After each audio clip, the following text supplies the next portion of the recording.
Chapter 4 The Bhakti Path. God is within you, but you keep wandering around. The musk deer has perfume within, but it roams the whole forest in search of it. Tukaram. Footnote: Musk deer, a male deer that has a gland that secretes a scent, most likely for the purpose of attracting mates. End footnote. The Inner Pilgrimage.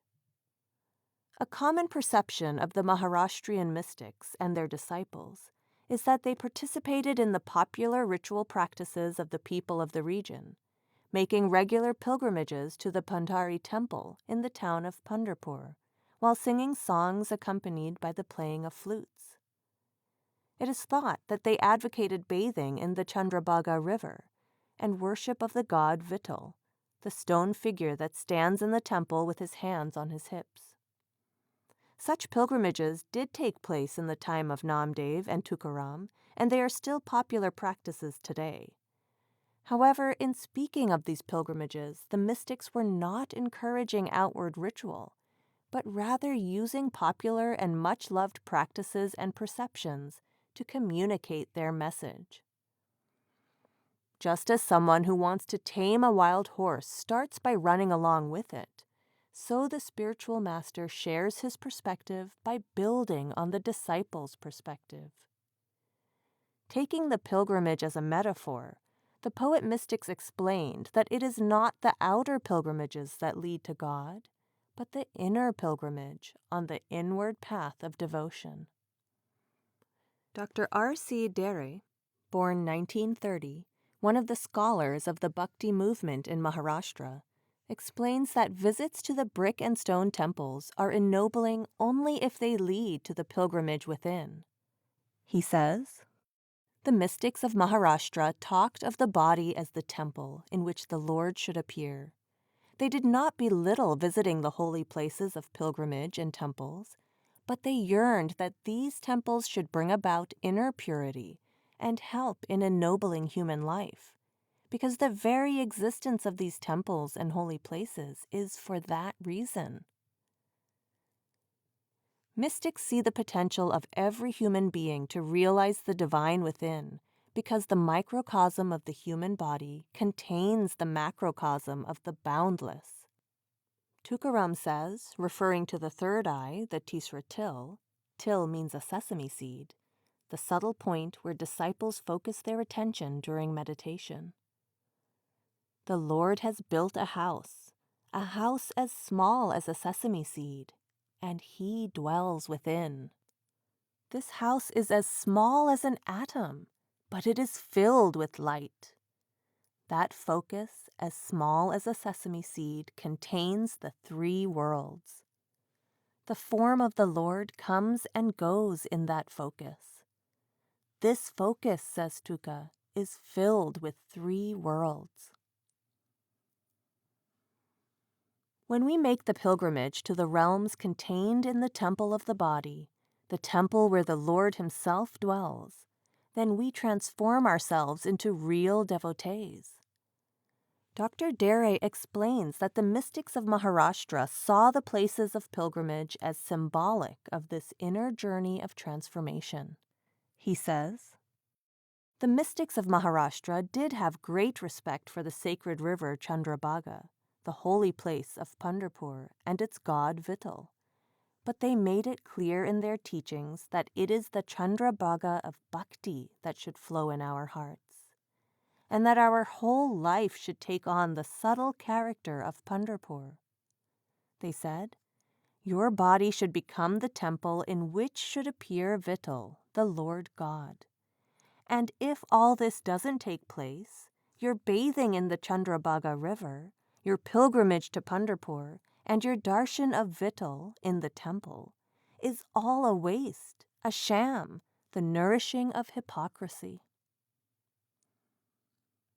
Yaneshwar asks us why we wander everywhere in search of the Lord when he is found in our own heart.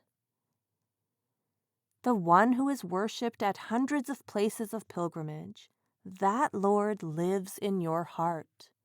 Your own body is his temple, but you wander everywhere else, completely lost, says Jnaneshwar. As Tukaram explains, it is not the yearly pilgrimage to Pandharpur that is important, but the pilgrimage constantly undertaken within. The pilgrimage to Pandharpur should be with every breath and with every blink of the eye. And Eknath, in one of his abhangs, vividly illustrates the inner journey using images of the pilgrimage to Pandurang to explain the life of devotion. My body is the Pandari temple, and my soul, Vittal, the Lord who dwells therein. Pandurang is the divine sound, and the Bhima, Chandrabhaga river, is flowing in the form of love and devotion. Such is the beauty of Pandurang. Mercy, forgiveness, and peace are the sands on the bank of the river, where mystics and their devotees are gathered.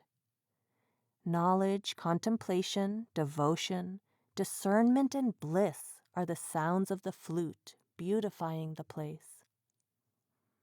I've brought together in harmony the 10 faculties, celebrating the festival in this way. Now I've seen the Lord within and without. Such is my pilgrimage within myself. Footnote: 10 faculties.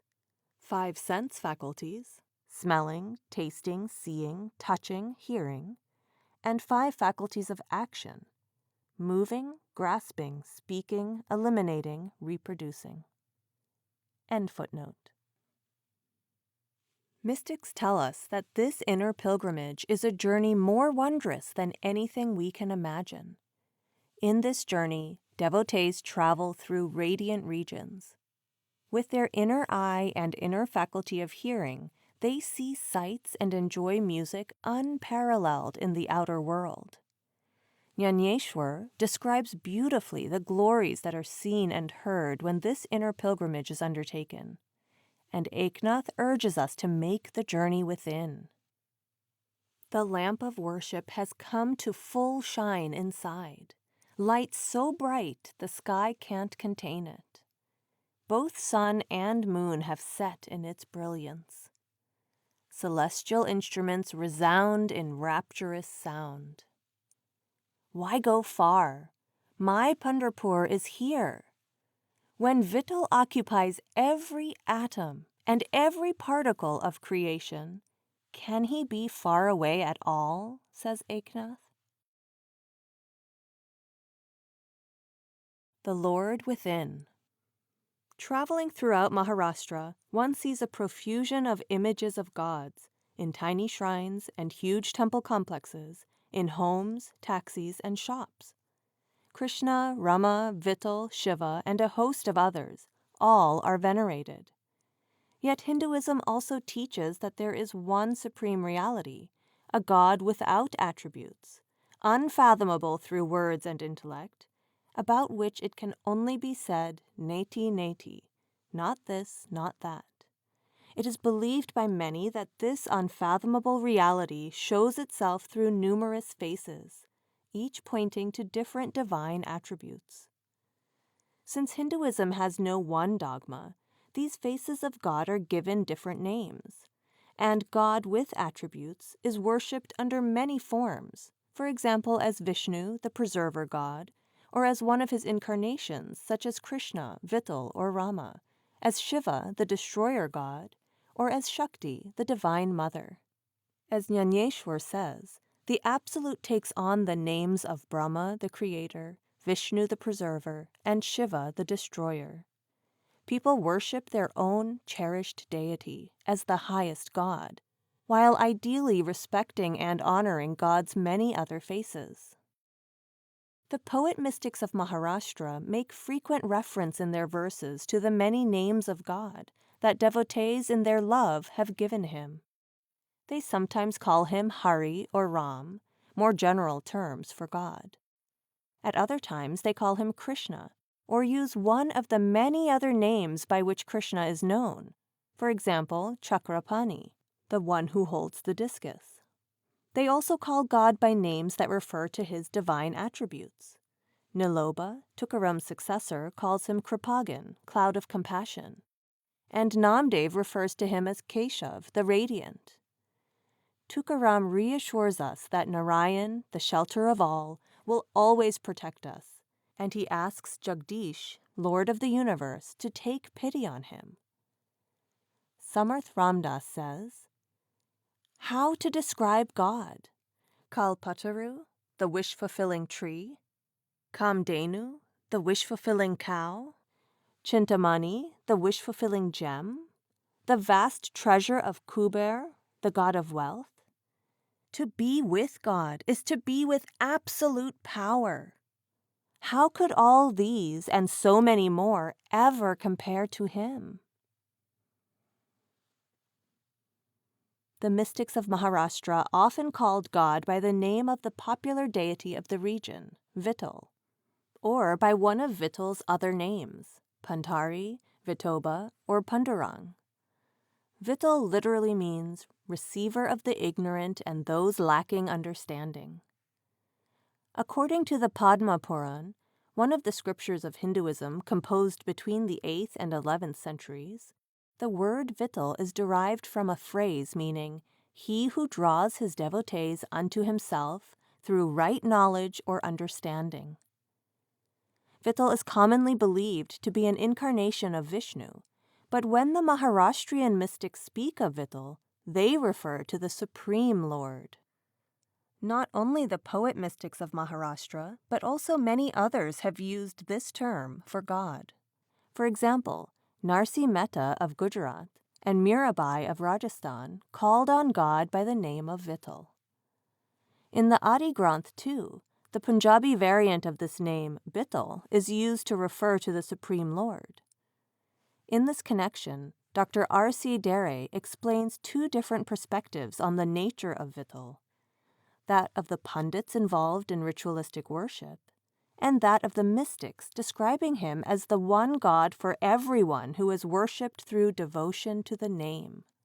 He says, God was referred to as Vittal much before the advent of the Maharashtrian mystics.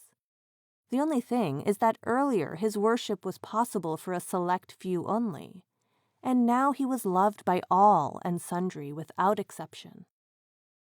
The Vittal of the pundits lived in grand temples, enjoying all kinds of royal luxuries, whereas the Vittal of the mystics mingled with his loving devotees, singing devotional songs, standing on the sands of Chandrabhaga River.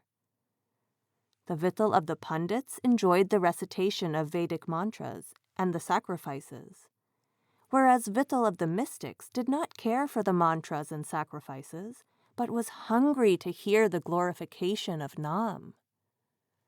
The Vittal of the pundits took interest in discussions in Sanskrit, whereas the Vittal of the mystics jumped headlong into love of the commoner's language. Though the pundits tried their level best to keep their Vittal tied up in high-class formalities, the Vittal of the mystics was forever free to meet and enjoy the company of his devotees, right from Jnaneshwar, an excommunicated Brahmin, to the low-caste Choka Mela. There are numerous legends about Vittal and multiple variations of the same legend. These legends can teach a lesson in an enjoyable way. Everyone remembers a good story. When the mystics refer to God as Vittal, their audience, who know the various stories, can relate the name to a rich symbolic tapestry. The following story was related in abbreviated form in the Puranas, an ancient group of Hindu scriptures. As Vittal came to be associated with the Bhakti path in Maharashtra, elements showing the value of devotion were added.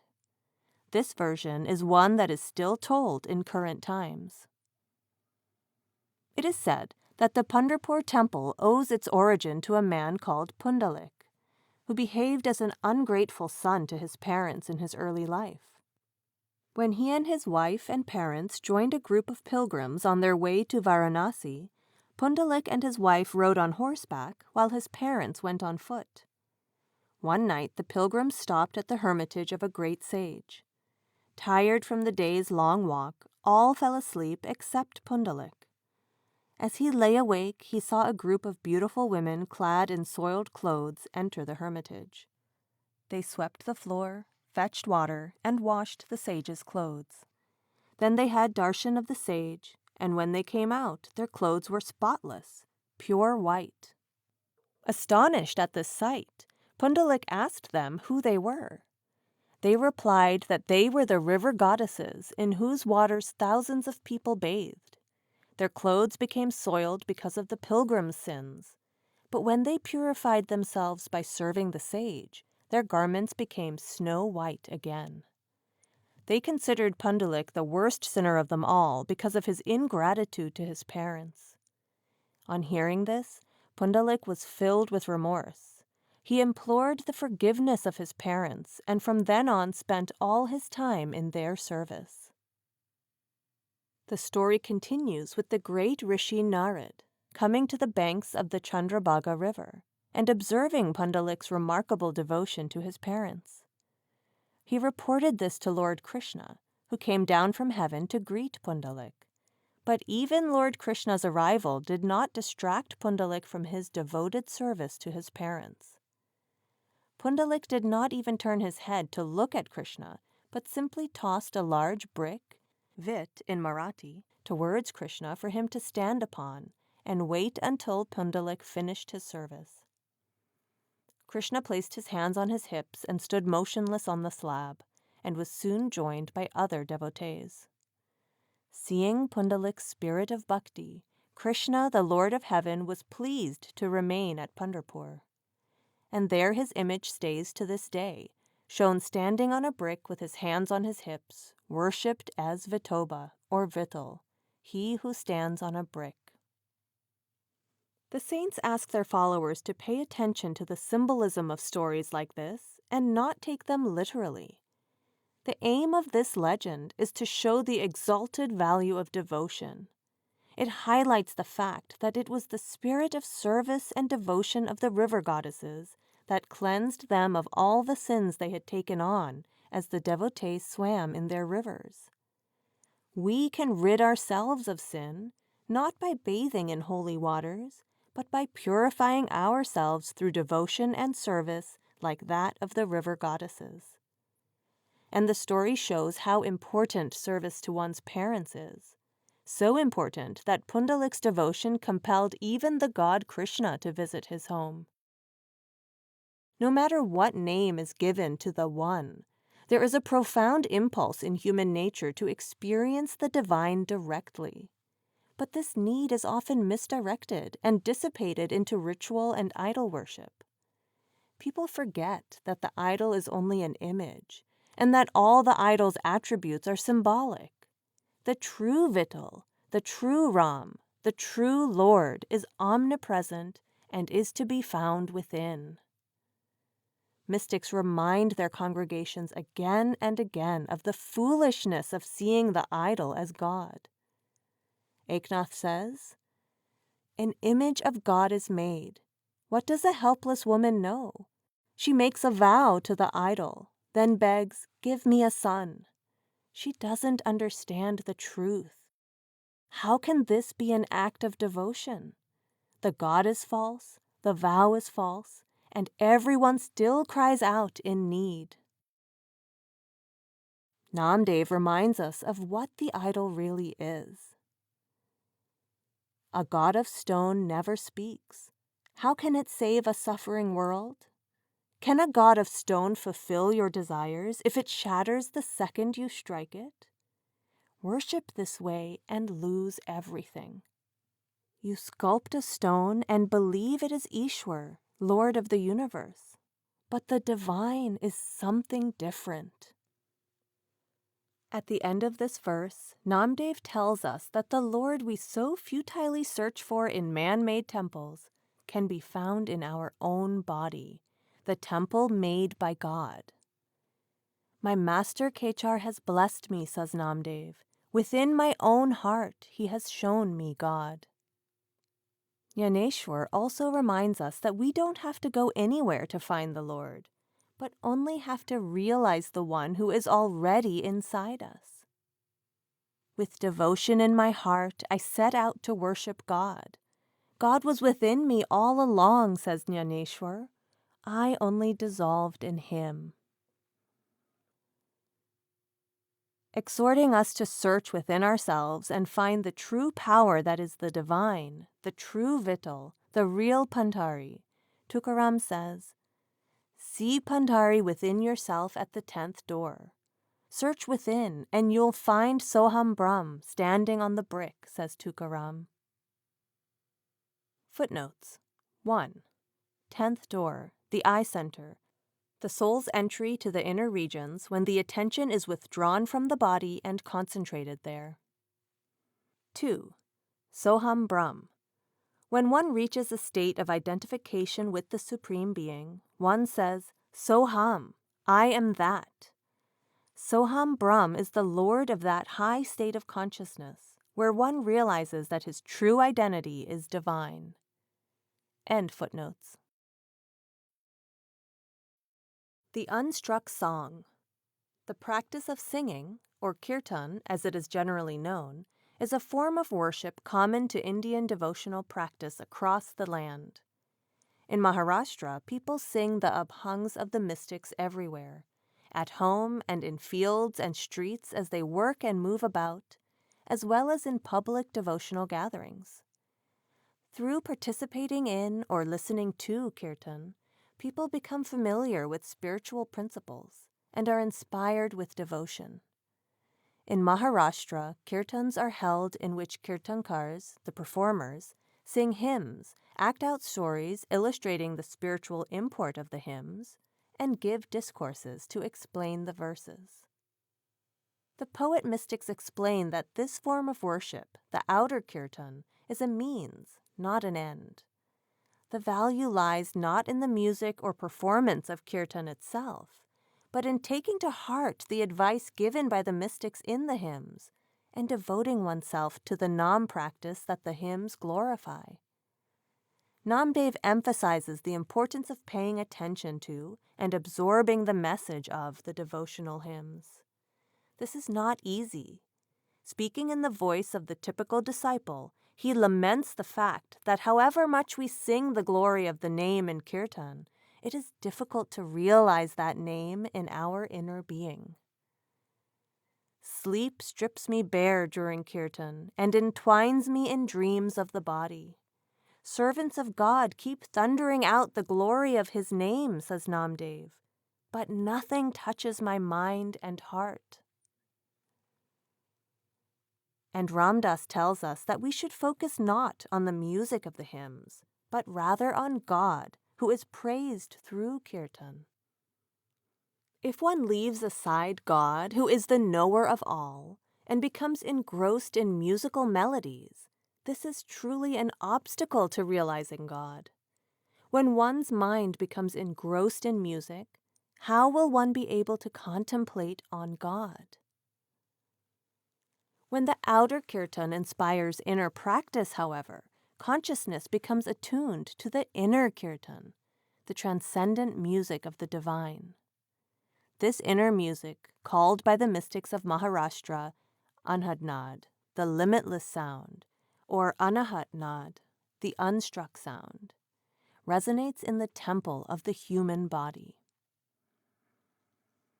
The inner kirtan the saints refer to is a melody that engenders bliss, sweetness, and peace, far more intense and enlightening than worldly music, however inspired it may be. The master awakens the disciple's capability to hear the divine inner sound, and the practice of Nam then focuses the attention and turns it within, where the inner kirtan is revealed. This transcendent sound is the true abhang of the saints, music that is ceaseless, indestructible, and unbroken. It is the experience of this kirtan that the disciple is seeking. When the disciple sits in meditation with a concentrated mind, within the shelter of the Guru's limitless mercy and grace, he experiences this unstruck sound. Narhari describes meditation on the Anahat Nad as the aspect of true devotion that brings the disciple to God. listening day and night to the unstruck sound, now only rapture in my mind. God is Chintamani, the wish-fulfilling jewel. Ceaselessly remember him, ever enclose him in your heart. No end to the music. Loving him, looking at that face, the lotus of my heart opens full to happiness. The Lord has shown Narhari the way. Footnote: Lotus of the heart. The third eye, the spiritual heart, the point of focus during meditation. End footnote. In the above verse, Narhari speaks of the unstruck sound as music that resounds ceaselessly, bringing bliss and the culmination of all desires. This is the way, he says, loving God while listening to the unbroken music within. Changdev also speaks of this unbroken kirtan that is generated without instruments. He says that it reverberates throughout the whole creation, and through attuning himself to this music, he merged into the Lord himself. Words flow out as if from an instrument, yet no one is seen playing. Similarly, the flute is playing all day, and its sound has filled the whole universe. Changdev, who merged himself in this all-enveloping sound, became God by meditating on God. The mystics of Maharashtra showed the way to realize the unstruck sound, a realization that is the true miracle of the Bhakti practice. The inner miracle. When consciousness is transformed by the Nam practice and the limitless inner sound manifests, disciples are freed from the darkness of sin, a miracle that liberates the soul and ends its imprisonment in the world of action and reaction. When this happens, disciples cease to be affected by their worldly circumstances, however difficult they might be, as all is light within. Namdev says, when the unstruck sound springs from the thousand-petaled lotus, when the name of God roars, your sins run away to a dark cave. O devotees, wake up for meditation. In this age of darkness, only the name can destroy the darkness inside you. Footnote: Thousand-petaled lotus, the first inner region, the astral region. End footnote. Through the Nam practice, the disciple takes his abode in the Lord and sees him in everything in this world. With this true miracle, a degree of love, happiness, and fulfillment that is unimaginable in the outer world is brought into a disciple's life. In his commentary on the Bhagavad Gita, Jnaneshwar describes this greatest of miracles as it happened when Arjuna, the disciple of Krishna, saw God. He opened his eyes and saw the whole world full of the form of God. He shut his eyes and saw the same thing within himself. He saw an infinite number of faces before him, and as he turned back his gaze, he saw the same faces and hands and feet even in other directions. What wonder is it that one is able to see God by looking at him? It is a wonder that he can be seen without looking at him. Arjuna, who was coming to the shore of one miracle, fell again into the ocean of another miracle. For the intuitive vision that was imparted by God was not like other kinds of vision, which are able to operate only in the light of the sun or the lamp. This greatest of miracles is made possible by the unbounded grace of the Master. As Choka Mela says, "He has unlocked my treasure of bliss. He has freed me from the three worlds. A miracle he has performed. Indeed, a miracle has happened, for he has unmasked to me my Lord within my very heart. Namdev has liberated me from the rounds of birth and death." The practice of Bhakti. The path of Bhakti, the way of devotion, is the means through which the miracle of inner transformation and divine realization can be achieved. The word bhakti is derived from the Sanskrit root bhaj, meaning to adore. Bhakti therefore has a primary meaning of adoration, affection fixed upon the Lord. In simple terms, bhakti means intense reverence and an all-consuming love of God. The practice of bhakti turns devotees away from outer ritual to inner worship, to the experience of the one God for all and everyone, whether called Hari or Vittal or any of the other numerous names for the Lord. The bhakti path is also known as Sahaj Marg, the natural and balanced path, as it is natural to human nature to love. And the path is seen as easier to practice than other paths, such as the path of knowledge, Jnana Marg, the path of desireless action, Karma Marg, and the path of psychophysical and meditation exercises, Yog Marg. Jnana Marg requires a person to study and understand Sanskrit scriptures, and it demands the practice of difficult techniques. Karma Marg involves pilgrimages, sacrifices, fasting, and charity, for which money, time, and energy are required in abundance, so it is beyond the means of many people. To follow Yog Marg, one has to restrain the senses, control breathing, adopt difficult postures, and perform strenuous exercises. If something goes wrong, one is at a risk of losing health and even life. The Bhakti Marg, however, can be followed by anyone with a keen desire for God realization. It is a safe and sure way for all, high and low, young and old, clever and simple, wise and innocent. Real bhakti is not observing outer signs of devotion, such as anointing the body with ash or displaying signs of renunciation. It is not ringing bells or waving lights, observing fasts, or singing devotional songs. Cleansing the external body without concern for internal cleanliness and purity is equally not true devotion. External devotional practices are not the real penance, Eknath says, because they will not cleanse us of our sins. It is the internal cleansing of our hearts and minds that comprises true devotion. Bathing in a holy river is not penance, nor is it penance to give alms. Penance is not lecturing on scriptures, studying Vedas, yogic exercise, or religious sacrifice. Penance is the sacrifice of desires. It cuts the connection to lust and anger. Penance is bearing whatever comes, whatever is written in our destiny. Heart and mind ever with God. The name for this is true penance.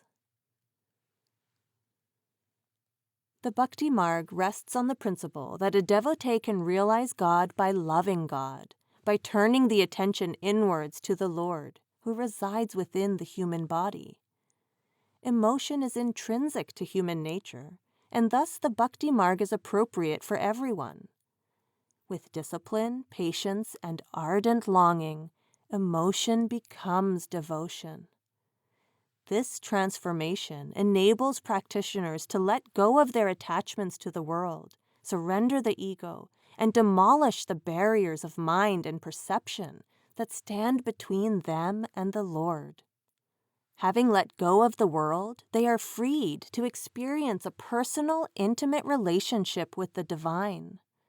The goal of bhakti is that state of being where there is no distinction left between the lover and the beloved, between the devotee and the Lord. Eknath says, God and his devotees are like ocean and waves, like gold and jewelry, like flower and fragrance. Humility, universal love, and the complete absence of egotism, greed, and lust are the hallmarks of the path of devotion. The life of devotion allows one to develop moral strength and stand unshaken throughout the misfortunes of earthly life. Since God resides in all creatures, mystics urge devotees to perform all actions in the name of God and to respect all beings. When one reaches this high state, devotion is perfected. True devotees see God as immanent and present in all beings. They view the whole world as God. Chokamela says, "The divine has no form, no name. Within everyone, he is bound to no one. I am dazzled. The universe is filled with him from beginning to end.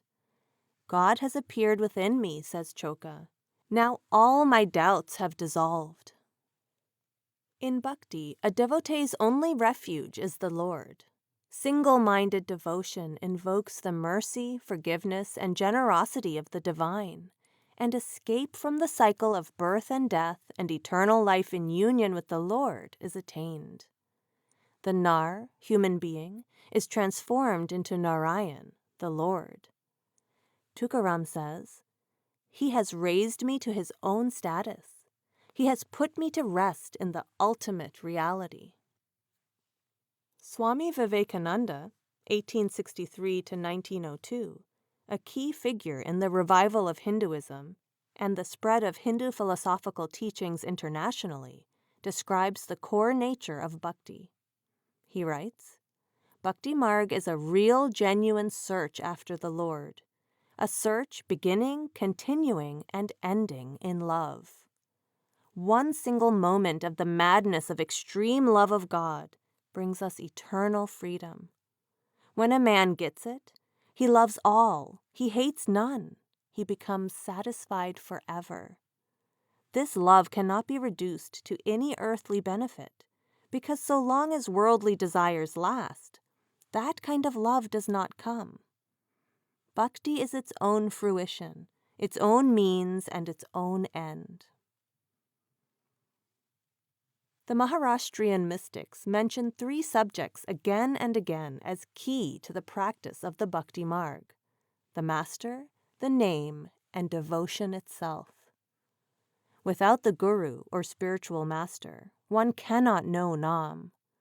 Without the name, one cannot rise above the world of illusion and achieve union with the divine. Without devotion, the practice of the name is not possible. These three, the master, the name, and devotion, the poet mystics call the jewels of the bhakti path. The jewel of the master. The path of devotion begins with the jewel of the master, the spiritual teacher, for only through association with a true mystic can a seeker see the value of the inner way and turn away from the attractions of the world. Bahinabai speaks of the jewel of the master and the value of keeping the company of mystics who are focused on God. Being with a master leads the mind to detachment and the heart to tranquility. A master is the noblest jewel of all. The company of your master will imprint in your being both worldly and divine knowledge, and bliss will be yours right here. Those who know the value of being with mystics, says Bahina, are the true lovers. Many gurus spend their lives spreading the message of the true Lord and the way of true worship, a way they have found through their own experience. Out of compassion for human suffering and the wish to help humanity overcome its overwhelming ignorance of spiritual reality, mystics work ceaselessly to disseminate divine knowledge. Typically, they have no regard for their personal comfort and convenience as they travel and teach, enduring hardships and taking nothing from their disciples. For example, Yaneshwar and Namdev traveled for hundreds of miles teaching the path of devotion at a time when travel was slow and arduous. Samarth Ramdas also journeyed thousands of miles, meeting mystics and devotees, before returning to Maharashtra and working ceaselessly to foster the development of spirituality among his people. Swami Sivananda, 1887 to 1963, author of more than 200 books on the yogic path, describes the great blessing that mystics are to the world at large. He says that they are the custodians of divine wisdom and the treasurers of inexhaustible spiritual wealth. Their very existence inspires others, spurring them to become like the mystics and to attain the same state of bliss they enjoy. He says that the Master's glory is indescribable, their wisdom unfathomable. They are deep like the ocean, steady like the Himalayas, pure like the Himalayan snow, and effulgent like the sun. One crosses the terrible ocean of samsara, births and deaths, through their grace and satsang. To be in their company is the highest education. To love them is the highest happiness. All spiritual achievement can be gained through following the instructions of true mystics. Jnaneshwar gives these recommendations, saying that the way to God is not through outer practices. Just have faith in the company of mystics. You need not go on pilgrimages or take other troubles. You need not go to forests. No need of sacrifices. Just keep the company of mystics. Whatever cannot be achieved by bathing countless times in holy waters, that inner purity can be brought about by the company of mystics. The saints say that we need to approach these mystics in all humility. Just as only a burning lamp can light another lamp, so too it is the enlightened Guru alone who can bring about enlightenment in the disciple. Fire may be latent in wood, but even then a match is required to ignite it. Similarly, God lives within every human being, but to experience Him, a realized soul within whom the Lord is fully illuminated, is required. The poet mystics describe the greatness of the Guru or Master with stunning imagery. Tukaram says that those who seek their wealth in the treasury of the saints will have all they wish for, and yet a large amount will still be left for others. For when a bag is filled with God, it can never be emptied. Eknath says, for God realization, none other than a Guru can help you. My Guru has shown me the light without sunrise or sunset. By his grace, I've experienced the Lord. My ears hear the Lord. My tongue tastes the Lord. Endless bliss and happiness. This is all my Guru's grace. No doubt the Guru is the Lord himself. Bahinabai says that mystics are our lifeboats. In this ocean of the world, the mystics are true lifeboats. They know how to take us across. These merciful beings bind their devotees close with the strength of devotion, then ferry them safely to the far shore. Jnaneshwar's love for his master Nivritanath was profound and unbounded. The second chapter of his Amritanubhav is filled with praise of his Guru. Jnaneshwar regards his master verily as God, indestructible, indescribable, unborn, absolute, and of the nature of pure bliss. He calls Nivritanath an ocean of happiness, treasure house of love, mountain of courage, and describes the master with these words. In his power he surpasses the greatness of Shiva.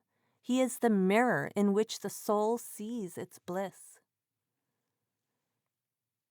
Although Jnaneshwar praises his Guru with all the wealth of his poetic genius, heaping simile upon simile and metaphor upon metaphor, he yet declares that he is absolutely incapable of adequately describing the greatness of the Guru, saying that ultimately the Master is the greatest mystery possible. Let such ones always be everyone's beloved, he says. It is said that all true Gurus or Masters are saints, but not all saints are masters. Only those whom the Lord authorizes to distribute his wealth take up the role of master. Only initiation given by true masters will bear fruit, because only that initiation has the power of the Guru's own spiritual wealth. Samarth Ramdas writes, What the mind cannot attain can be attained through the power of the Guru. The treasure house may be full of treasure, but it is shut up, and one cannot go inside it unless one has the key in his hands. What this key is becomes known to the disciple with the help of the Master. The grace of the Master is indeed the key which illumines the intellect, breaks open the door of dualism, takes us to infinite happiness, and lands us forever in the transcendent state. And Jnaneshwar says, I am only a puppet. It is my Master who pulls the strings. When one has a bath in the sea, it is equal to bathing in all holy waters. Similarly, devotion to the Master is equal to devotion to all others. So I bow to him again and again. Who is the true Guru or Master? Although with our limited intellect we cannot discern the measure of another's spiritual accomplishment, there are certain qualities by which the Master can be known. A Master is human because he possesses all the human characteristics, such as hunger, thirst, and fatigue, and he is divine because he has all the essential attributes of God. He is above lust, greed, anger, jealousy, and hatred. He bears unselfish love towards all beings. He is endowed with a balanced mind and filled with mercy, tolerance, and righteousness. He is patient, unassuming, and humble, detached from material things, fully surrendered to the will of God. He carries the name of God in his heart and labors to transform his fellow human beings into devotees of the name. Nivritanath says we should seek refuge only with a guru who is able to show us God directly. Once we have done so, we should leave in his hands all our wealth, mind, and body, and ask for God alone. Only one who is a splendid synthesis of the human and the divine qualities on the earthly plane, who is always attuned to God, is a true Master.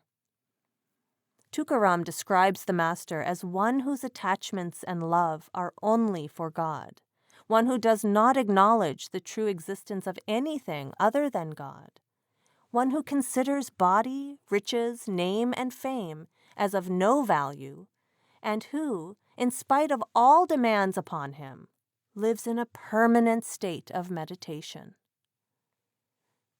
Tukaram elaborates on this, saying that a Master is one whose mind does not turn towards the world, whose heart is eternally attached to the Lord, who keeps away from worldly pleasures, who is never swayed by happiness or misery, and who sings the Lord's name all the time.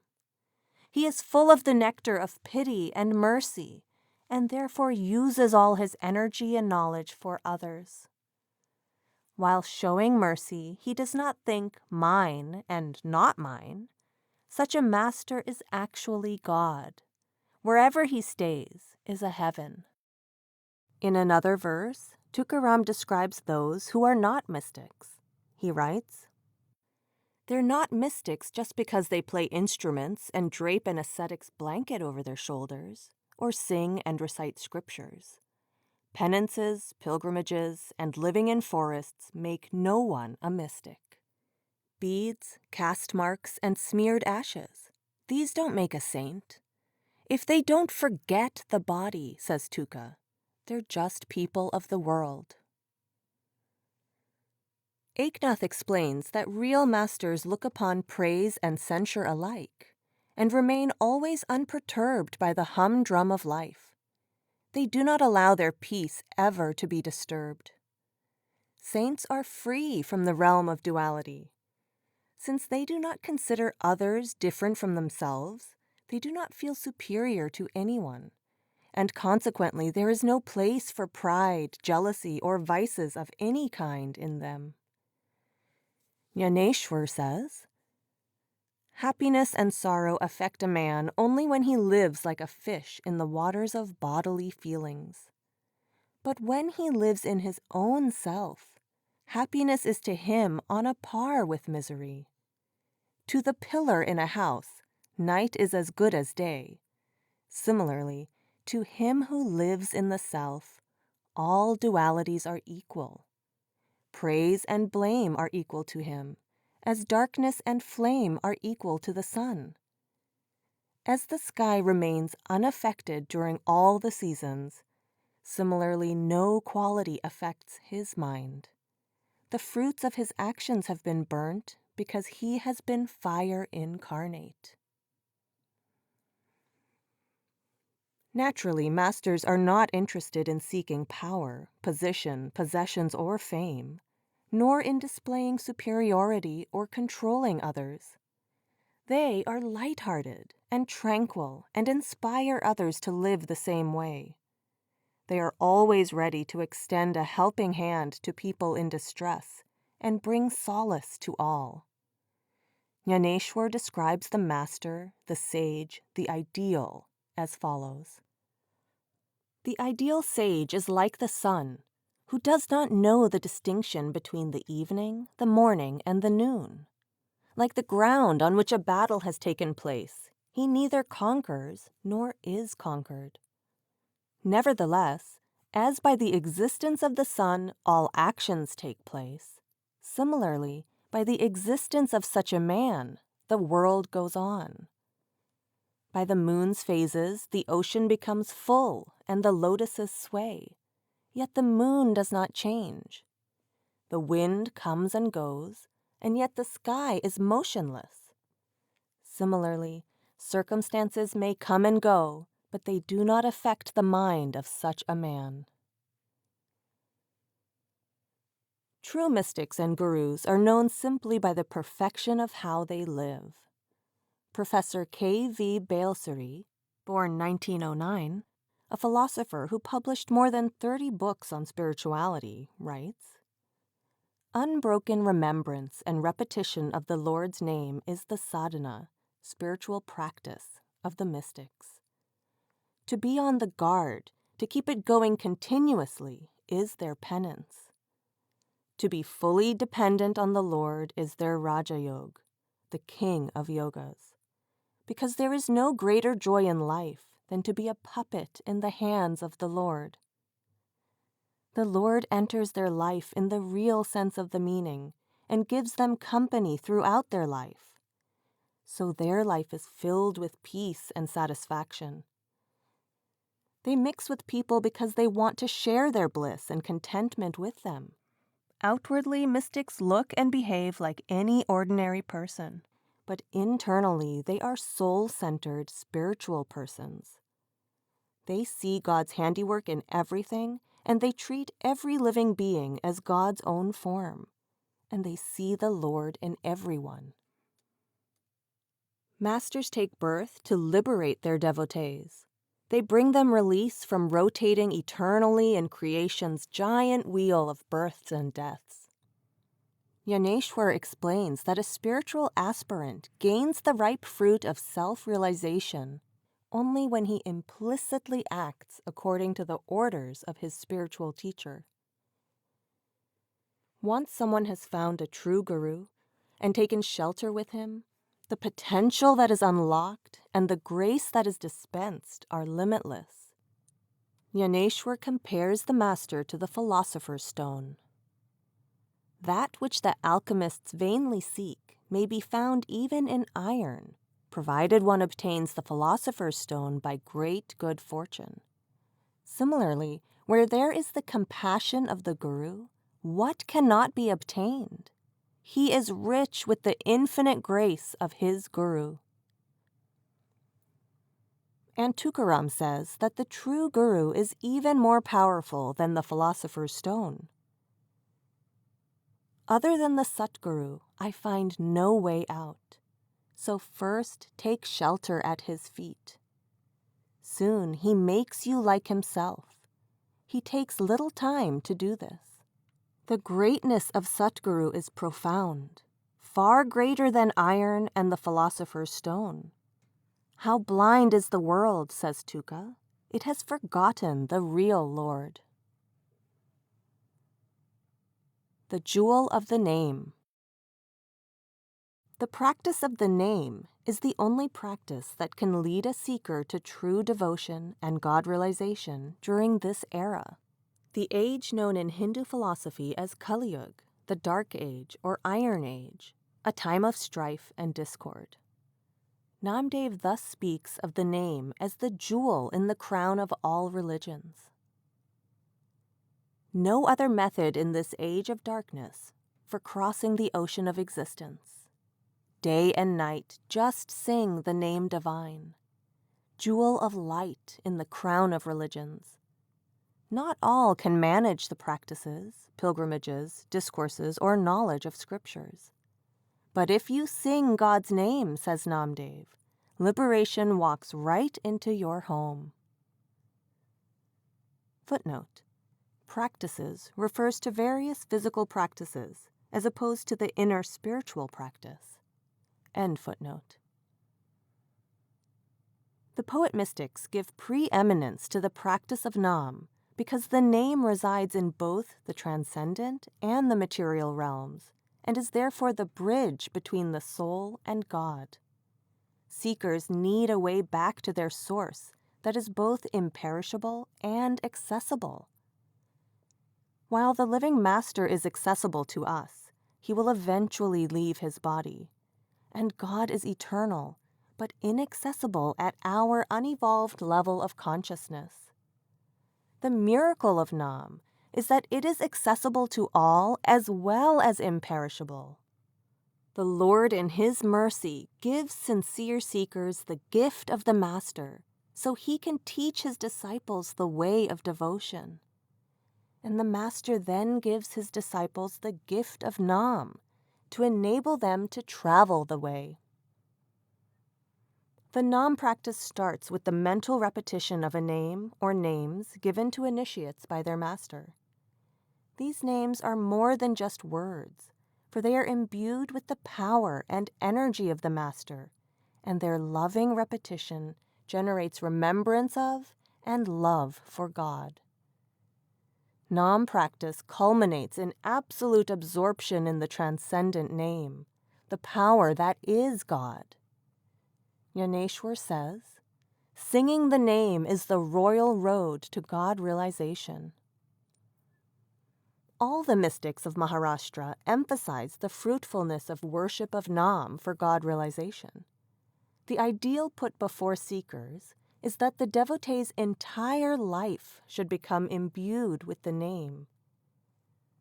Bhanudas, who is said to have had a vision of the divine while composing this abhang, says, even if the sky tried to fall on me, even if creation were to split apart, even if the 7 seas were to merge and then melt into the horizon, even if the 5 great elements were destroyed, I would not leave your company.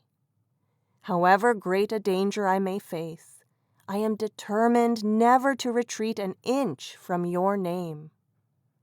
As a beloved wife is attached to her husband, so will I be attached to you.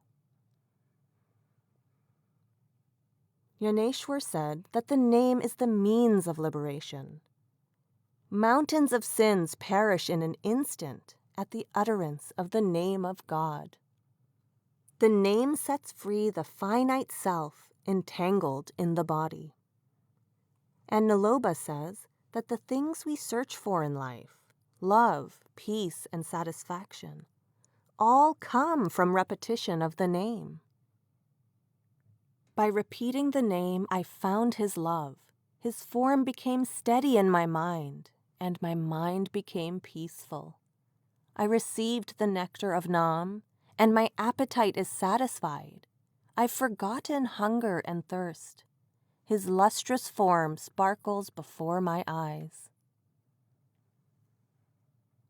It does not matter what words a guru gives for repetition, because it is the power behind the words, the power of the master, not the words themselves that makes the difference.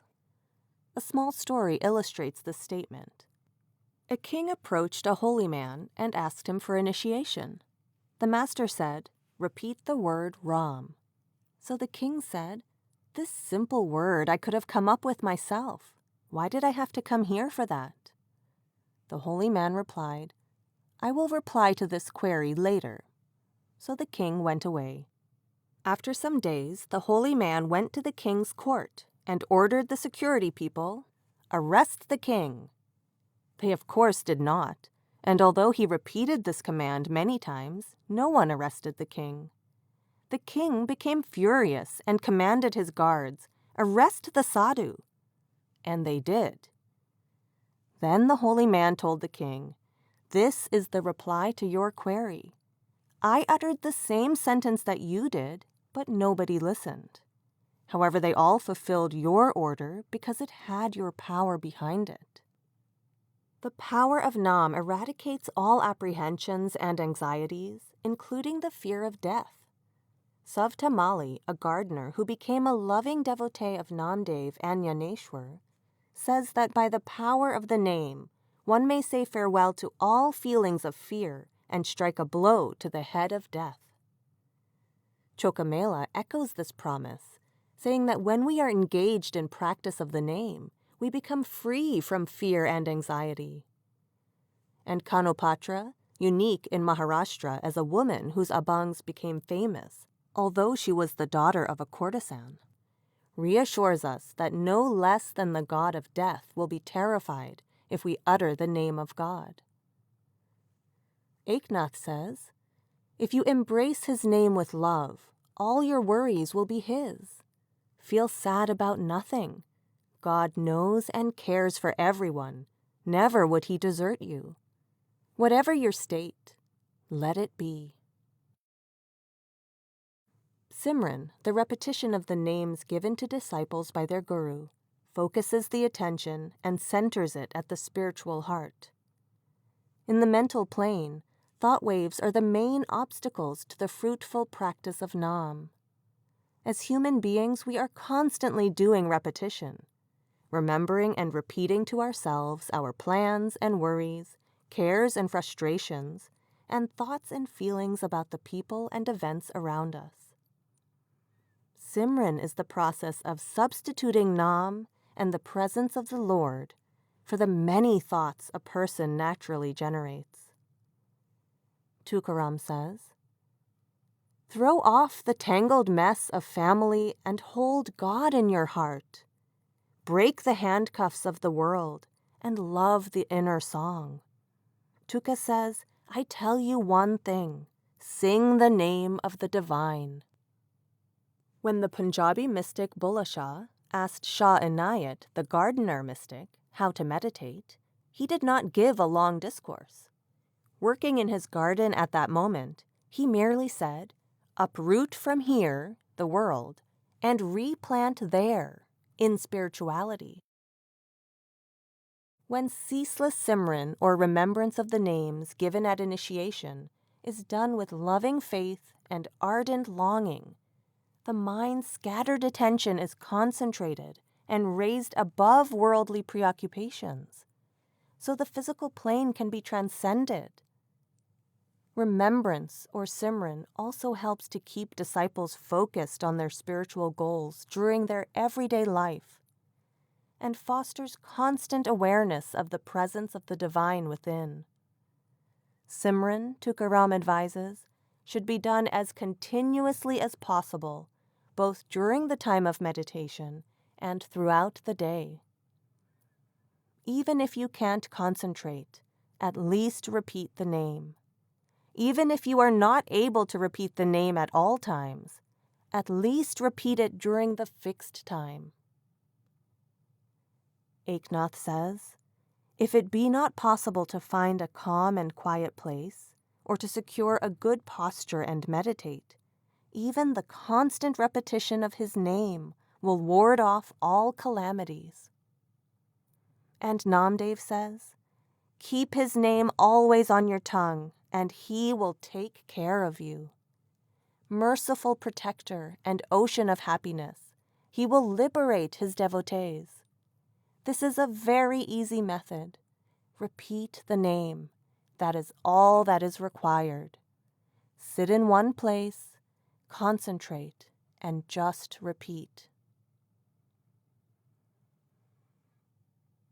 The uniqueness of Nam Simran is that it demands no difficult physical postures and does not disturb the living of a normal life.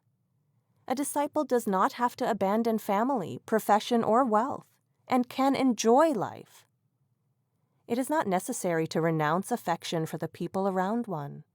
In fact, Nam practice enhances one's ability to love without attachment and jealousy, for it keeps one's inner focus and inner attachment always directed towards the divine.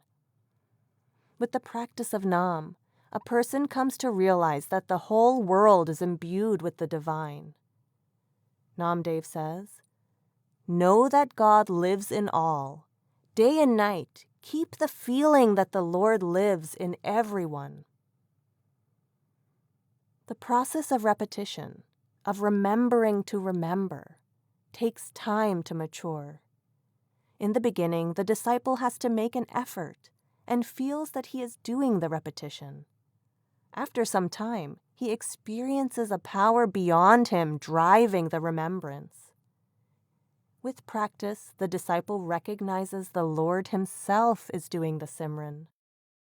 As the Nam practice is perfected and concentration is achieved, the disciple becomes more and more conscious of the transcendent name within. Then the devotee comes to fully realize the true and eternal name. Eknath says, "The utterance of the name alone is Bhakti. Among all evanescent things, God's name alone is imperishable."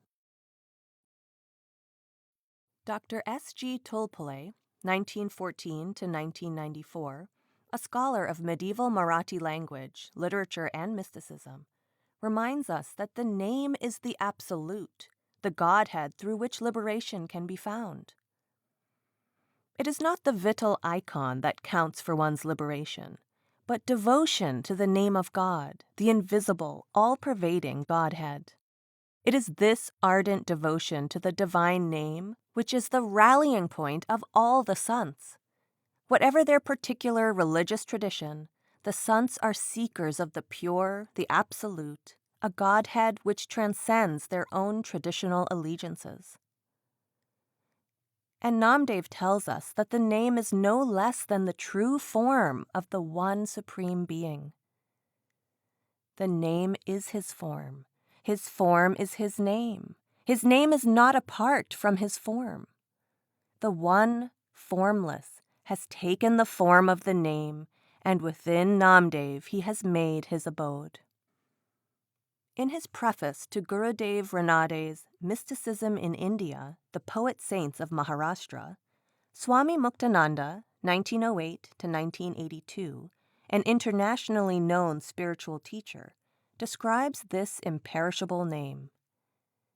To them, the saints of Maharashtra, the name of God does not denote any particular form, but represents the supreme reality behind the animate and inanimate world. The divine name has been called the unspoken word by the Upanishads, uplifting music by the Vedas, and king of all words by the Muslim saints.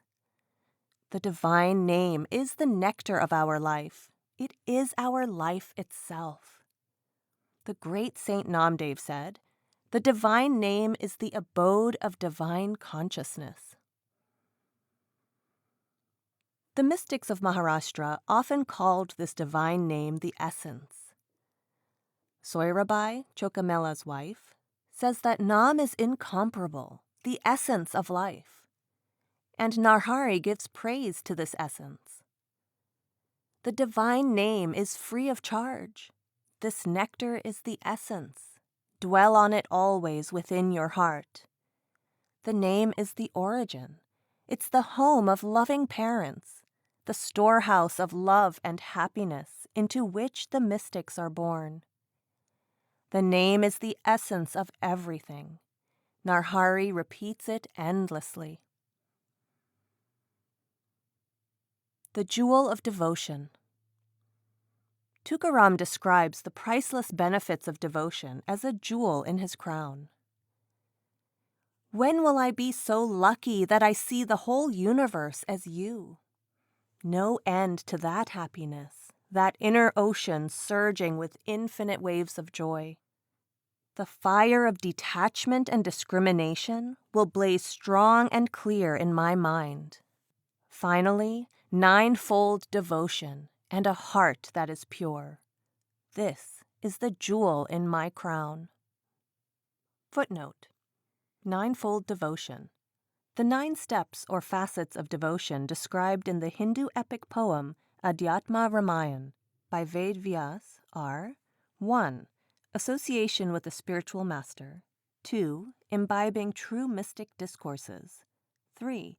Selfless service to the divine, both in its highest form as meditation, as well as service to all beings. 4. The meditation practice of repeating the name.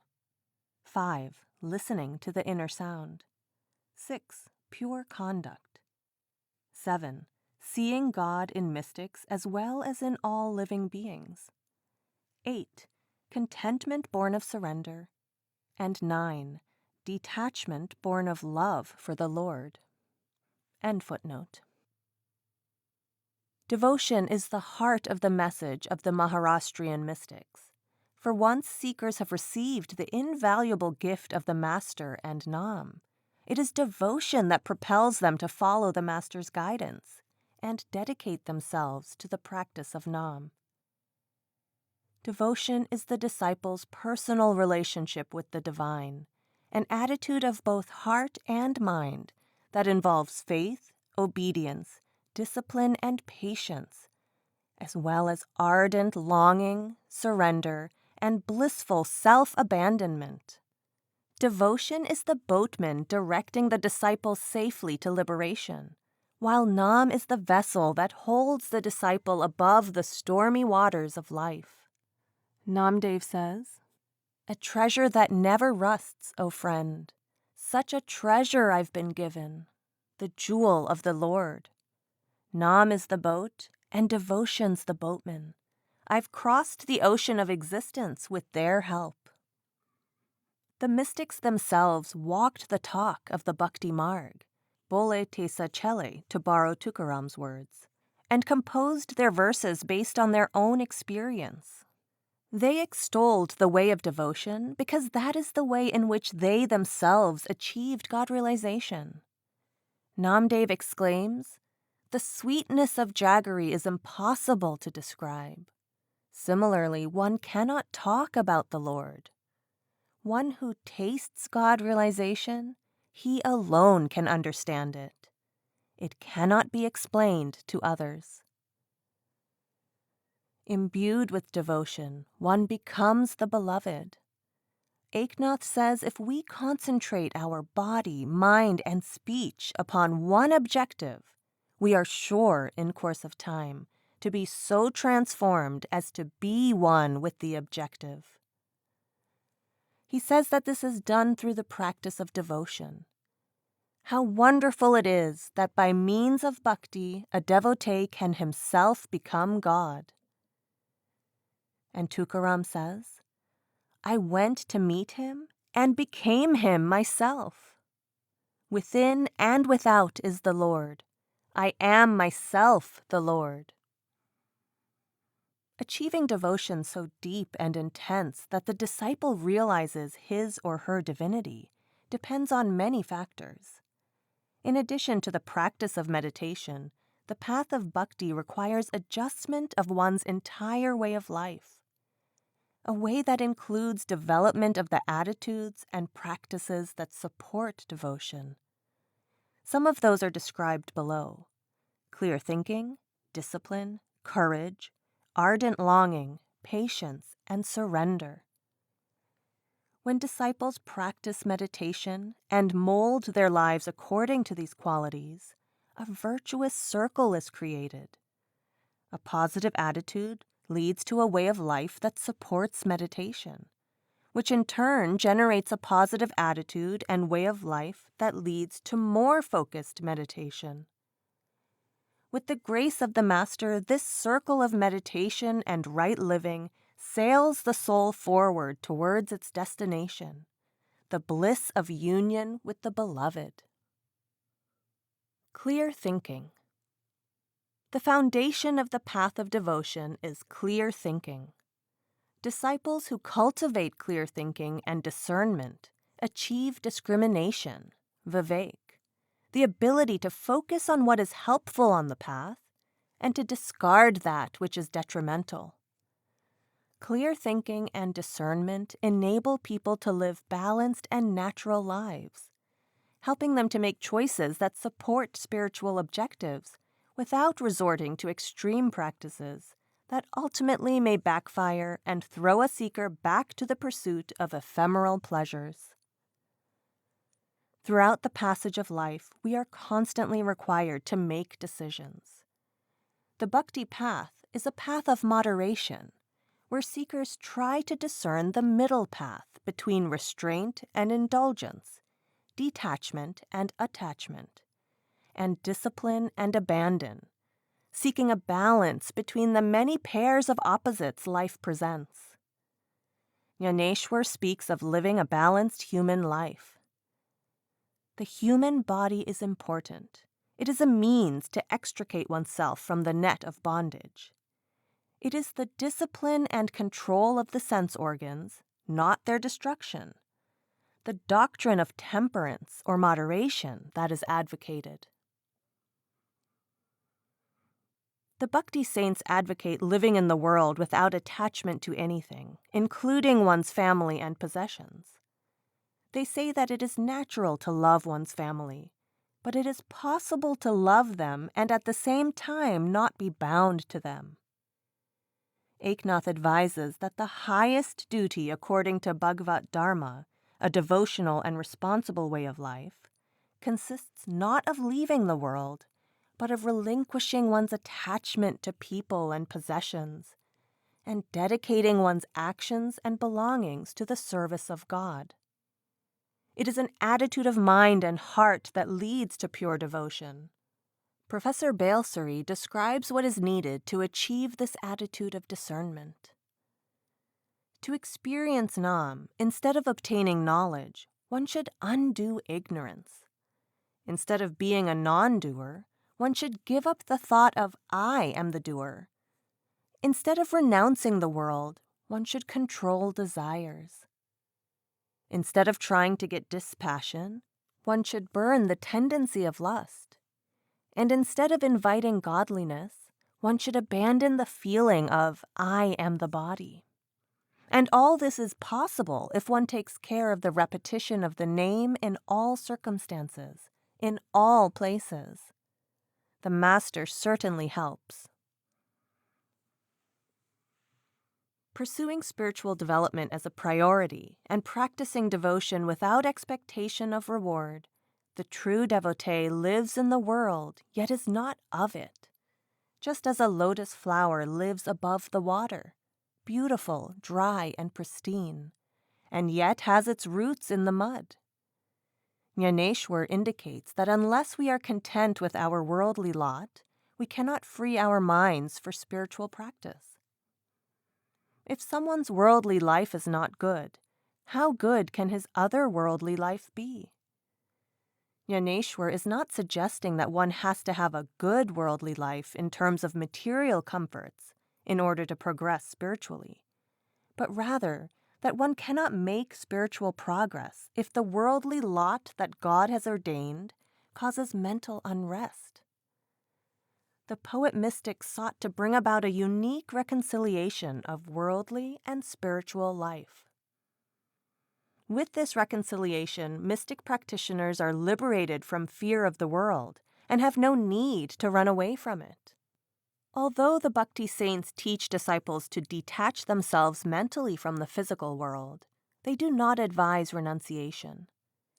When disciples exercise clear thinking, they are able to live as part of society and pursue family life and professional goals like everyone else, all the while remaining focused on their spiritual goal. Jnaneshwar says, "Those who are slaves of their stomach and those who've sold their lives to sleep, no access for them to the path of union." those who fight to kill hunger and thirst, those who try to outwit sleep and then feel pride as well. They haven't truly tamed the body. How can they then know union? Speak, move, and sleep in moderation. Find the middle between indulgence and control of the senses. Slowly your mind will find contentment. The Bhakti saints do not advocate asceticism or self-mortification, holding the view that spiritual living and worldly existence are inseparable, and both are to be valued. They teach seekers how to cross the ocean of existence without punishing the body. Jnaneshwar says, "Why lay fines on your body but never punish your mind? You gaze at a river like a crane. He seems to be standing in meditation, but he's waiting to pounce on a fish." Don't depend on body and senses. Cleanse your heart and mind instead. You retreat to the forest, but your mind stays back with your wife, and your penance is wasted. Whatever you may do, do good, and let your mind be the witness. The ideal is to lead a normal life imbued with the consciousness of God's constant presence within, putting into practice virtues such as tolerance, compassion, and love that take the devotee closer to his or her spiritual goal. This is a natural path that all can follow.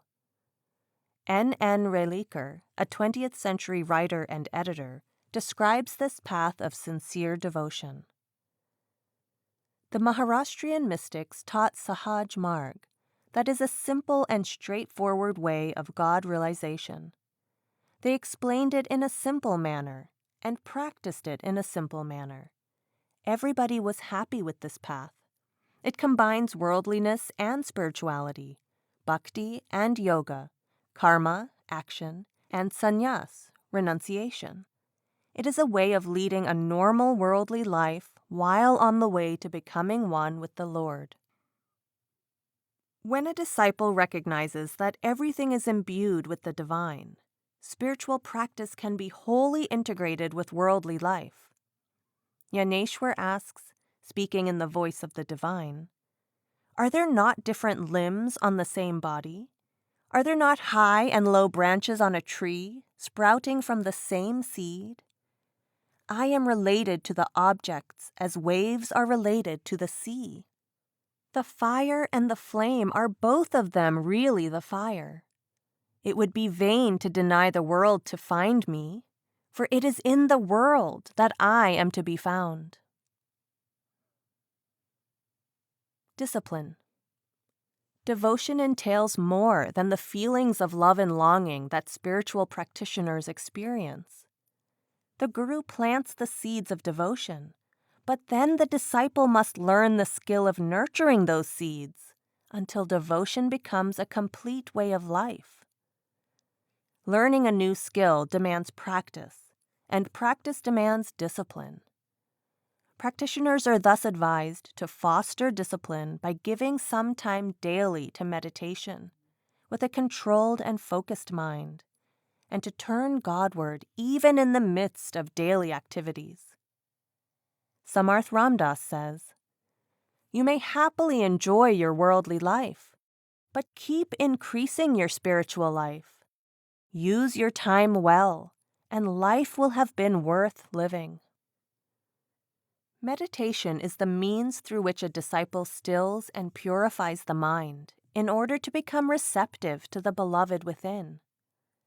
From the practice of meditation comes the strength to win the battles with the mind. In the early days, however, meditation may be dry and unappealing. It is likened to licking a stone. So to be able to sit long hours in meditation demands that the disciple learns to control the mind and senses.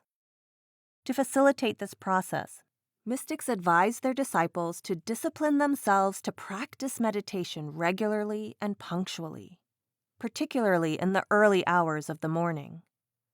Sena Navi, a barber mystic and devotee of Jnaneshwar, exclaims, "It's 3 o'clock. Why are you still sleeping away?" The poet saints composed aritis, devotional hymns, to be sung in the early morning as preparation for devotion, and as an incentive for disciples to wake up and attend to spiritual practice. Namdev sings, wake up, O seekers, seek your own good. The human body is wasting away every moment, and once lost, what hope is there of experiencing God? Tukaram advises, hurry up, don't waste time. Don't postpone it until tomorrow. Don't waste a moment on anything. Time is running short, you can be sure. True devotion has to be heartfelt and become ceaseless.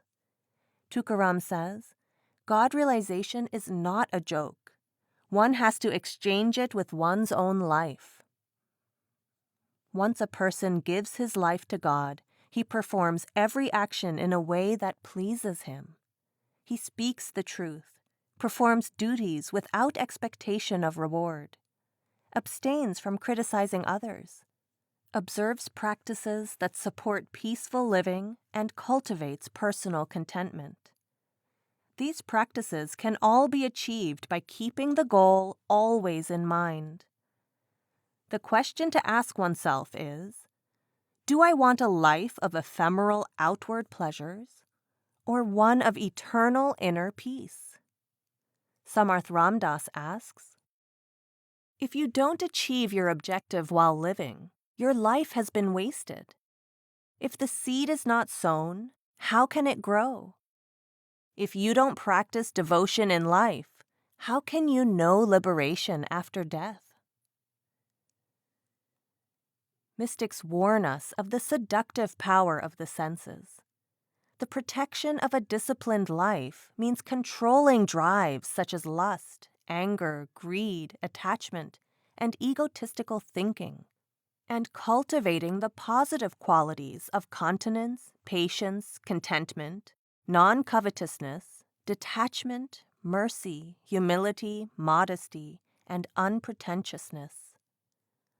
Jnaneshwar advises the disciple to eat sparingly, to control his speech, body, and mind, to keep a keen interest in meditation, and to face life with dispassion. Because mystics live by the principle that divinity is present in all beings, and that every person they meet is God himself, their watchwords are benevolence and compassion, helping and serving others being tantamount to serving the Lord.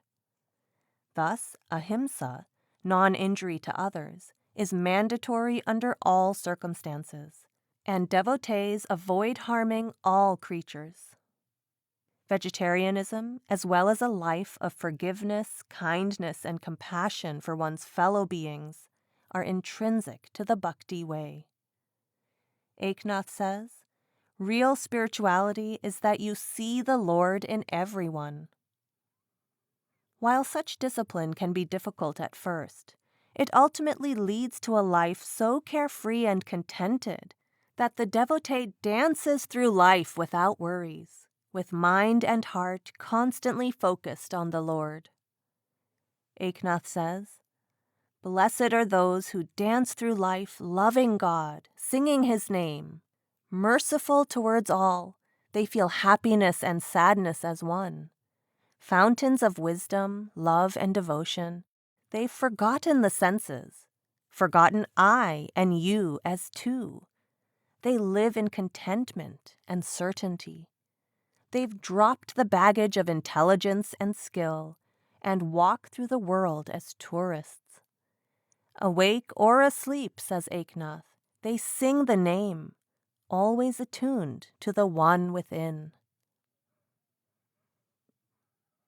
Courage and fortitude. Although the bhakti path may be considered easy compared to other yogic paths, it presents profound challenges. Tukaram says that the Lord draws devotees away from all they hold dear, because in truth there is nothing valuable besides the Lord himself. He allows no room for desires or attachments. Janabai states, Devotion is difficult, like stepping into a pit of live coals. Devotion is difficult, like drinking a poison that kills. Mind and heart must become detached from everyone and everything.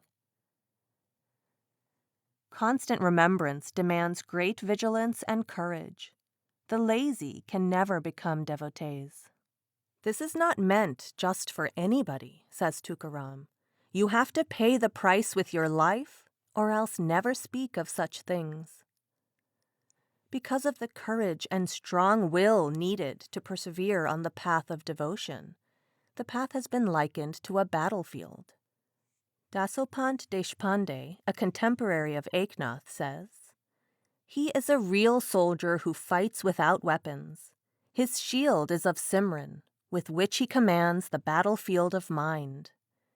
Wherever he finds mine and thine, from there he turns his horse away."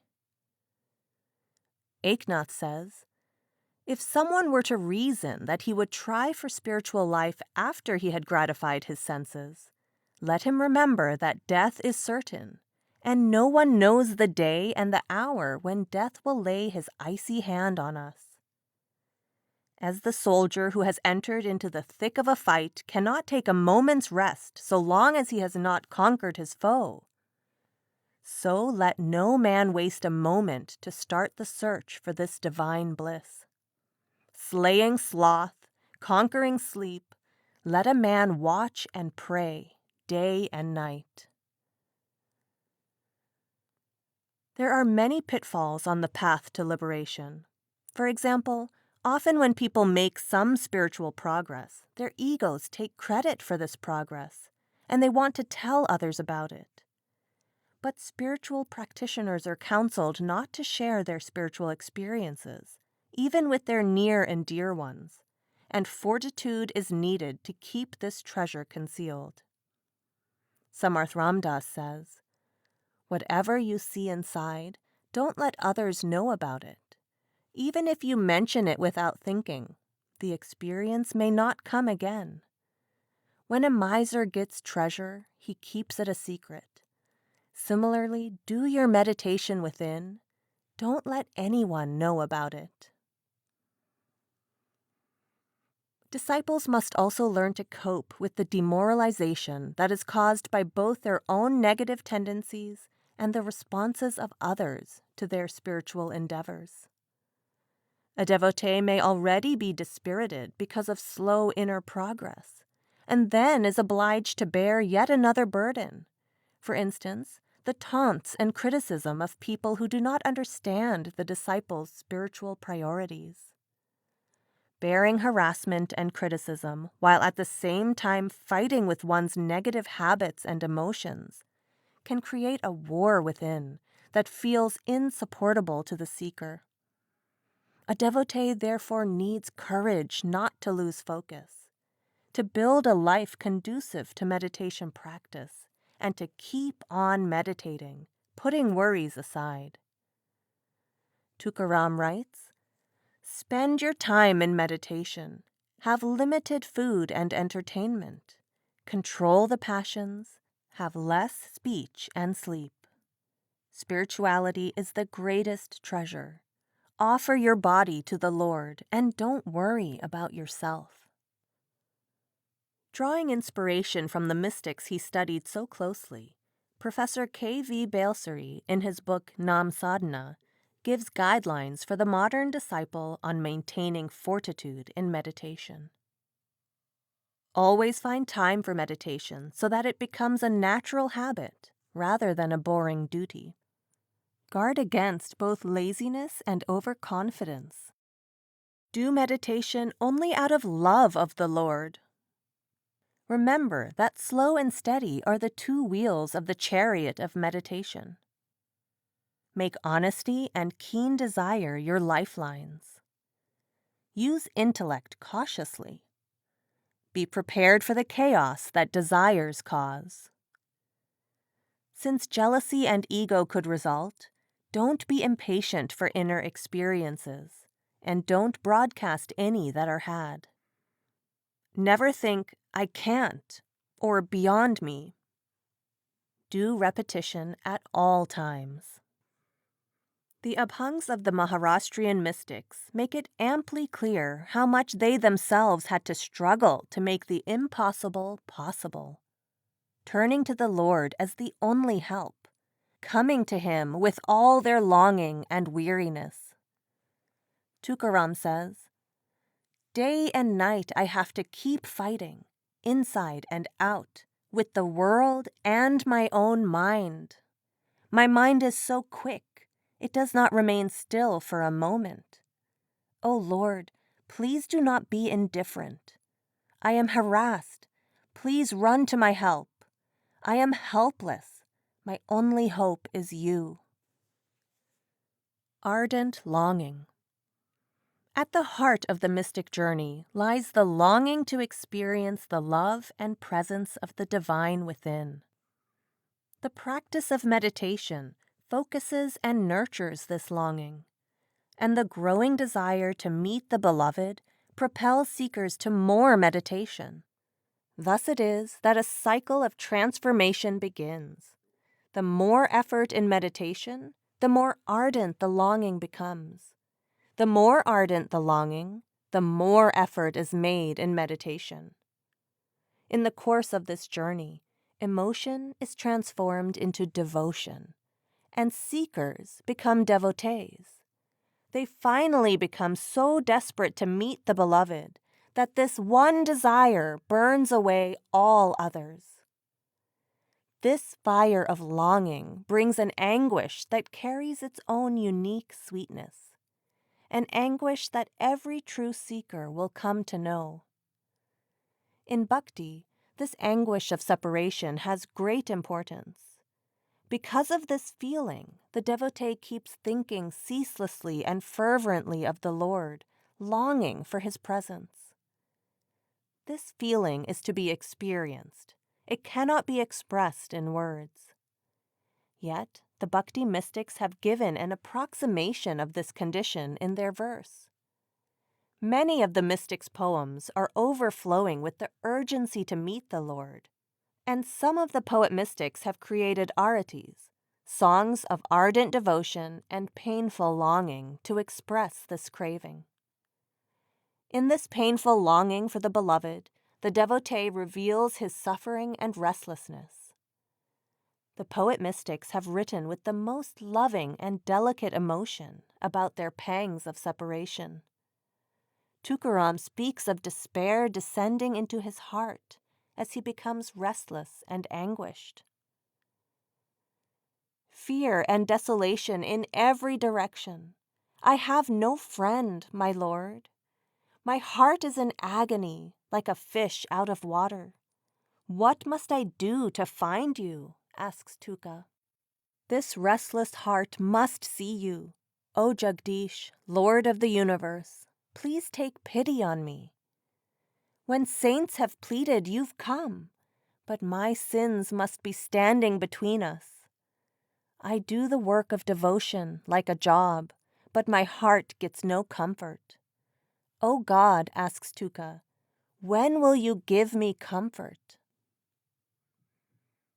Tukaram pleads with the Lord to show himself. I have gone mad for you, searching for you in all 10 directions.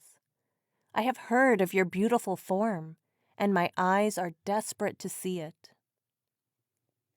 Footnote: 10 directions: east, west, north, south, northeast, northwest, southeast, southwest, up and down. End footnote. Devotees might even become angry with God, feeling that He is indifferent to their feelings or slow in coming to their rescue. Namdev implores, O Lord, what shall I do? Other than you, to whom do I surrender? My eyes are exhausted looking for you, but you have become so hard-hearted. O Lord, fulfill my desire and show me your form. He chides God. I heard that you are the emancipator of the sinners, so I came to your door. But you are not, so I am going away. I wonder who called you emancipator of the sinners? You give only after you take something. How can you be called generous? Yaneshwar wrote a series of lyrics called Virahinis, the agonies of separation, about this longing, comparing the devotee's craving for God's darshan to a lover pining for his beloved. He laments, "I am waiting alone, and my heart is burning with love," and says this state is like dry soil, thirsty for showers of rain. He comes to realize, however, that there is sweetness in this longing, because it represents the embrace of the beloved. It is in truth union in separation. In the anguish of his yearning, the devotee drinks of love divine. Often, when a devotee is in the depths of despair and helplessness, light suddenly appears, and he is suffused with the utmost bliss. He cannot know how long this state of grace may last, or when it will reappear, for all depends on the grace of his master. It would be a mistake to assume that after experiencing a glimpse of the divine presence, a seeker would continue to have the same experience, or to progress further without interruption. The experience of the divine presence leads to a new level of consciousness, but often the devotee does not yet have the capacity to remain permanently in this transformed state. After enjoying glimpses of the divine, many souls descend from the state of union and fulfillment. They may even lose the experience of divine presence for a long period of time. This descent from the heights to what appears to be the depths is not a happy one. Mystics call it a period of dryness, or the dark night of the soul. The seeker feels that God has withheld his love and grace from him, that he is lost forever. Samarth Ramdas says that this ongoing agony of separation should never make a disciple give up his devotion, no matter how miserable he might be, as God will one day fully return that love.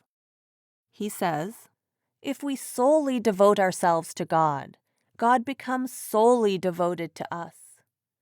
If the cloud does not send drops into the beak of the chatrik does not give up longing for the cloud. If the moon does not rise to give nectar to the chakor would nevertheless keep longing after the moon." We should never relax our affection for God. We should call God our friend, our mother, our father, our learning, our wealth, our all in all. Footnotes. 1. Chatrik, a legendary bird that lives on raindrops which fall during a certain lunar period. It constantly cries for these raindrops and is not satisfied with any other sustenance. 2. Chakor, a mythical bird that subsists on moonbeams. It is said that on a full moon night, the chakor watches the moon with such absorption that as the moon moves across the sky, the chakor, instead of turning around, keeps bending its head backwards until it touches its tail. End footnotes. Patience. However much we long for union with our beloved, it takes time for meditation to bear fruit. Thus, patience is another essential on the path of devotion. The journey is to perfection, no less, and perfection takes time and has its own season. Just as flowers bloom only in season, no matter how much we take care of them. Yaneshwar says, "One might make all the intellectual preparation for the realization of God and meet a guru who imparts the knowledge of the true path. But is one able to attain one's original health as soon as one has taken some medicine? Or does it follow that when the sun has arisen, it immediately reaches the zenith? Similarly, one might know the true path, attain the company of the good, and generate detachment and real discrimination, but it will still take time to know that the one alone, namely God, is, and that all else is not. To experience a life in union with God is a matter of only gradual attainment. Even though various kinds of dishes may be placed before a hungry man, still he attains satisfaction only by eating morsel after morsel. In a similar way, if by the help of dispassion one lights the lamp of discrimination, that light will enable one ultimately to find God. The path of bhakti, though direct and sure, is a journey of gradual development. Tukaram says, "Bhakti is the shortest and surest way to divine knowledge. The holy name of the Lord leads the devotee gradually towards his destination."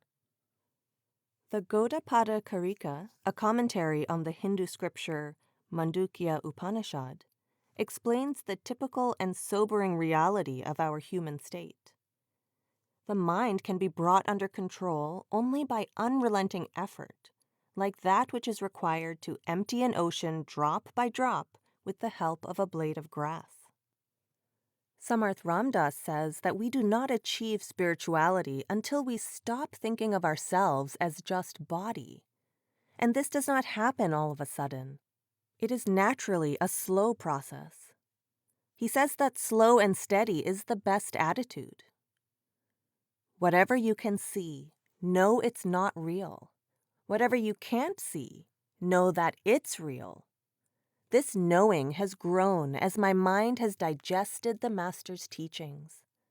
Try to understand what can't be understood.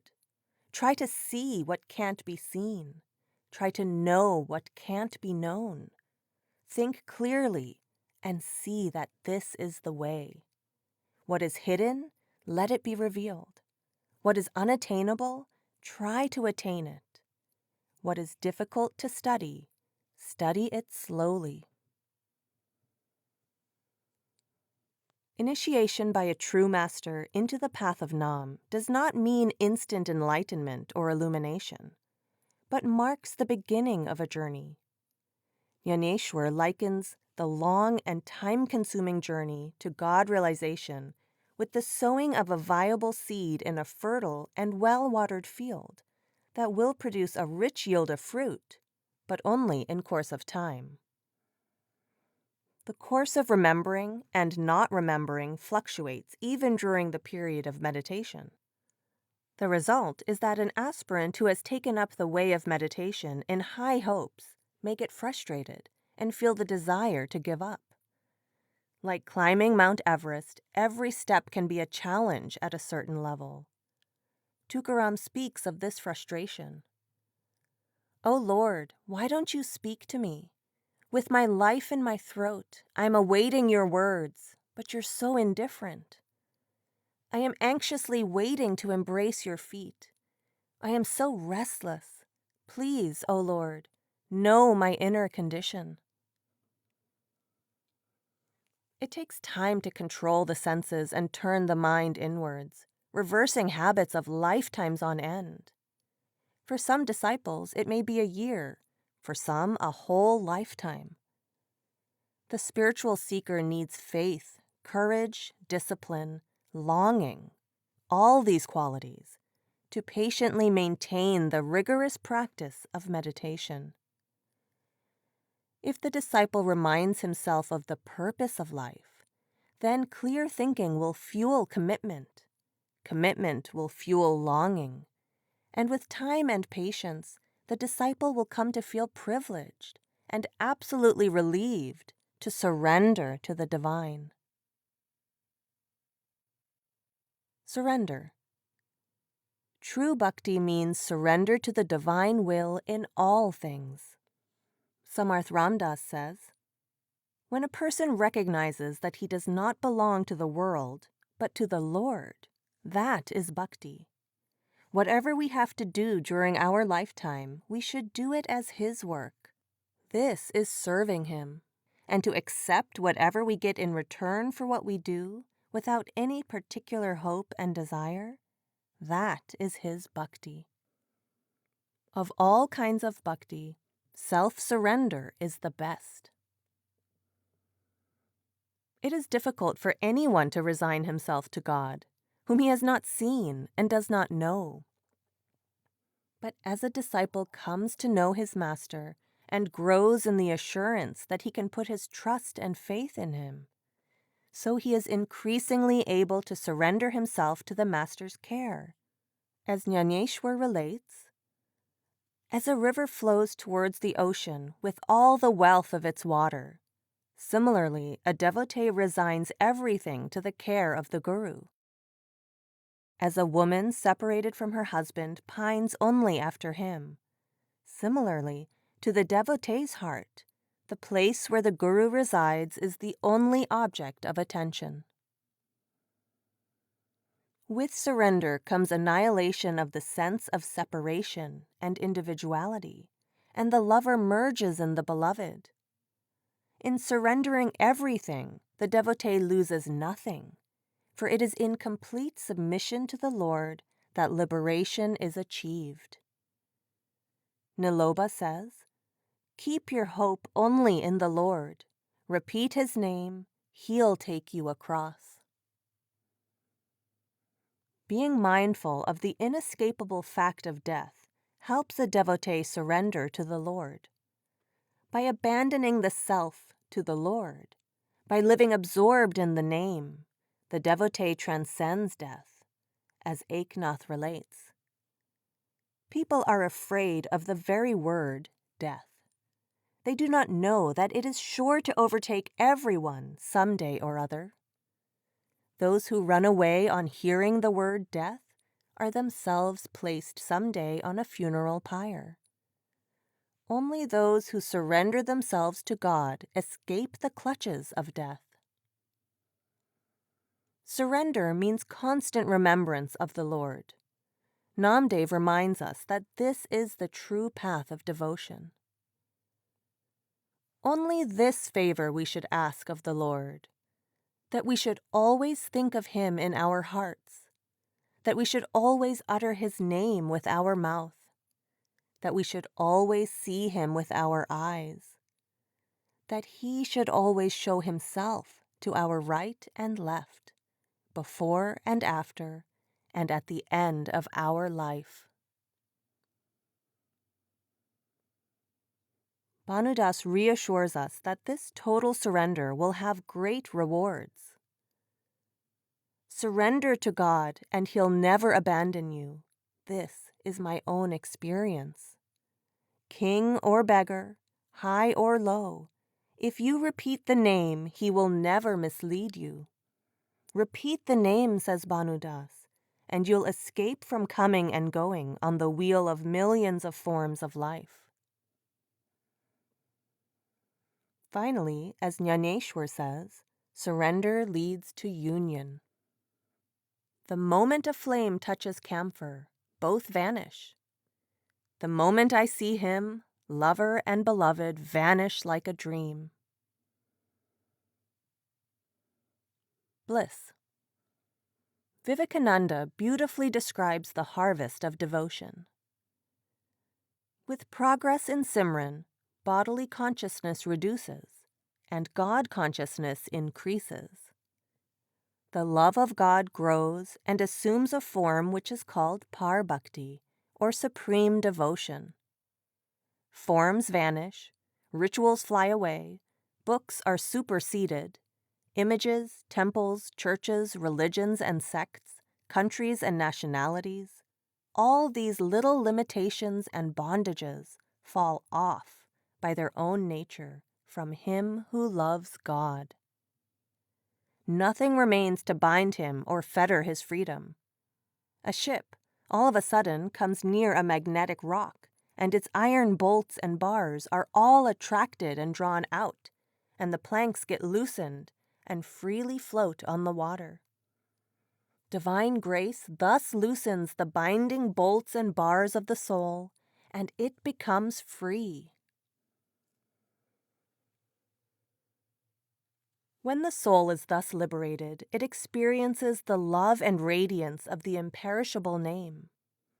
Professor Balsari, in his book Anand Sadhana, says, "In the Lord's name lies the seed of the Lord's love. And from that seed grows the beautiful tree of happiness.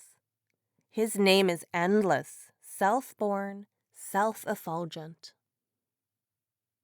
While the saints say they can only hint at the exquisite flowering of this tree of transcendent joy, Tukaram gives a sense of how the Lord revealed himself in his formless effulgence and glory.